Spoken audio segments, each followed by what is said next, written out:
All right, gaslighting is a form of psychological manipulation in which a person or a group covertly sows seeds of doubt in a targeted individual or group, making them question their own memory, perception, or judgment. It may evoke changes in them, such as cognitive dissonance or low self-esteem, rendering the victim additionally dependent on the gaslighter for emotional support and validation. Using denial, misdirection, contradiction, and misinformation, gaslighting involves attempts to destabilize the victim and delegitimize the victim's beliefs. Straight from Wikipedia. Yo, I'm Ryan O, behavior analyst and creator, all things behavior analysis on this channel. We nerd out in psychology here, and today a bit of a psychological concept that is outside the field of behavior analysis, gaslighting. I embarked on answering a question a few years ago when I started this channel. Could I create video-based content for the field of applied behavior analysis or behavior analysis? That is, registered behavior technicians, board certified behavior analysts is just a few examples of the type of people I was trying to create stuff for. And during these quick 3 years, I've learned a lot about how to make content, how to drive results for ABA businesses, but I have to always warn them about life on the internet. That is, the comment section, the hate mail. Now, when I started this channel, and to this day, I still get comments of, oh, you're so brave for putting yourself out there. They're kind, really. And perhaps that's true a bit even. And I think they're usually referring to the possibility of someone posting some sort of negative comment, something that might be off-putting, that is characterizing looks or mischaracterizing looks, experience, perspective, etc. And while these aren't frequent on my small channel, and YouTube actually does a great job at catching them in filters so you never have to see them in the first place, they still happen. So I usually tell my colleagues to expect some sort of off-putting comments to come through, the ones that aren't rude in anything related to content, but surface level shit posts, you know those? But there's this whole other realm, this other function of behavior that has been happening to me and on this channel and other things that I work on. And I wanted to share it publicly. And that is gaslight. This psychological term attempting to describe a situation in which a person or a group of people engage in behavior that is aimed at harming another person, that is actual coordinated groups of people that are trying to bring somebody else down within our community. And these things have been secretly shared with me. They entail some sort of malicious, unfactual statement being made to a third party by someone that does not like the work that I do, or whom I'm involved with, etc. Now, when this happens online, it usually includes a dogpiling effect, where others jump on and support, or different forms of that behavior start to happen and are aiming to gain something else. That might be further attention and likes, or even control, money, status, something. And it's important to note that the form isn't always the same in the function. What someone gets out of it can be different, which is why it's so hard to characterize this gaslighting. Now, I don't share specific examples with you because, well, I don't want to deal with the legal stuff that comes from calling people out or organizations out.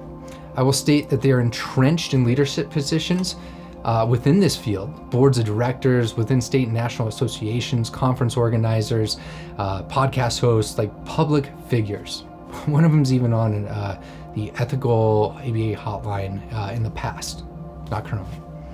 And they're really good at hiding it. Good faith actors in some contexts that turn into bad faith actors in others. And my only piece of advice I can honestly suggest is that you need to always proceed cautiously.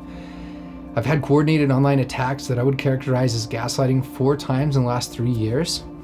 These require oftentimes many multiples of days of stopping what I'm doing, no longer attending to other values and other things that are important to me, just to put attention into the repercussions and the texts and the emails and the flows and the concerns that come in from people of whether or not things are true, much less like being able to handle my day-to-day life. And they occurred on social platforms, actually, so you may know some of them already or may be able to find them if you dig into the past. But the point is that they're happening, and for me personally, it's actually at a faster rate. So this gaslighting, I characterize it as a psychological term that's attempting to describe a situation in which a person or a group of people engaging in behavior that is aimed at harming another person, which could be through many different forms, which are aiming to gain something else, such as control, money, status, etc.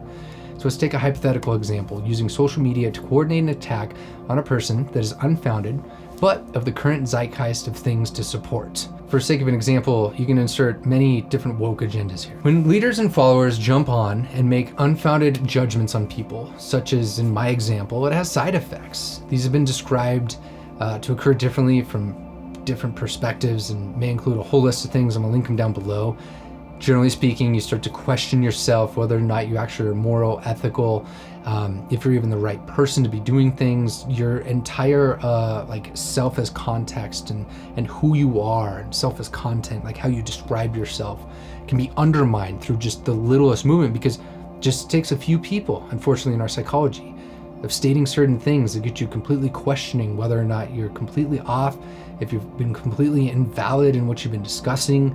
It doesn't matter what it is, like it can erode you personally very quickly. And this is the real kicker. Our field, applied behavior analysis, is rooted in a constructual approach to behavior. That is, a behavior analyst is trained at identifying what someone may have within their skill set, to then analyze and confirm that behavior, and then circumstances under which it occurs and doesn't, and then we help that person then achieve their goals. When I started this channel, it was to create a useful place for lesser known things in behavior analysis, and to give back and support the professional behavior analytic community. The biggest threat to that vision is the continued gaslighting that I experience, and the lack of leadership around modeling constructive approaches rid of any form of behavior that leads to gaslighting. The sexy thing to do in ABA right now is to attempt to point out things that are often completely unrooted in any evidence, or latch onto an instance of behavior or hypothesis around it that's completely unfactual, and create a narrative that is far from the actual character of that person. What's even worse is many people just sit back. They see it and they let it continue out of the fear of it being steered toward them. Over this 3 years, I've created a list of colleagues that I've graciously supported in my career who have since stepped back when clear gaslighting attempts are happening, or even jumped on the bandwagon. They publicly stepped forward in an attempt to gaslight me, and I'm done with it. I'm done assuming that there are good faith actors in this field from the start.